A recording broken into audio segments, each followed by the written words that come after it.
Hello বন্ধুরা, আজ বানাবো ওয়াটারমেলন জেলি। তার জন্য প্রথমেই একটা অর্ধেক তরমুজ নিয়ে নিয়েছি।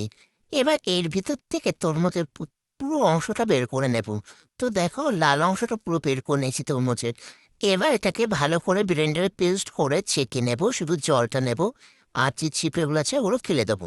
তারপর দেখো কি সুন্দর জলটা বেরিয়ে এসে এবার এখানে চিনি দেবো, পরিমাণ মতন চিনি দিয়ে এই যে আদার আদার পাউডার দেবো। এই পাউডার দিলে না জেলি হয় খুব সুন্দর।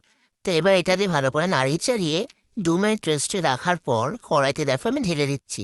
এটা যখন ফুটে আসবে তখন আমরা এটা কিন্তু নামিয়ে ফেলবো। এটাকে ঘন ঘন এখন নাড়াতে হবে কড়াইতে দিয়ে, দেখো কত সুন্দর কালার হচ্ছে। এবার এটা ফুটে আসার পর নিলাম। এবার এখানে ঠান্ডা করে একটুখানি উষ্ণ গরম অবস্থায় দেখো তরমুজের ভিতরে আমি ঢেলে দিচ্ছি। এবার এটা সেট আপ করতে দেবো প্রায় 10 থেকে 15 মিনিটের মধ্যে কিন্তু সেট আপ হয়ে যায়। তারপর ফ্রিজে রেখেছিলাম ঠান্ডা করার জন্য, যাতে খেতে আরো সুন্দর হয়। দেখো কত সুন্দর হয়ে গেছে। এবার আমি এটাকে কাটিং করে নিচ্ছি। জেলিটা কিন্তু দেখতে যেরকম হয়েছে খেতেও কিন্তু দুর্দান্ত হয়েছিল। তো তোমরাও এইভাবে জেলি বানাতে পারো, খুবই সুন্দর হয়। আর উপরে তরমুজের দানা দিতে ইচ্ছিলাম।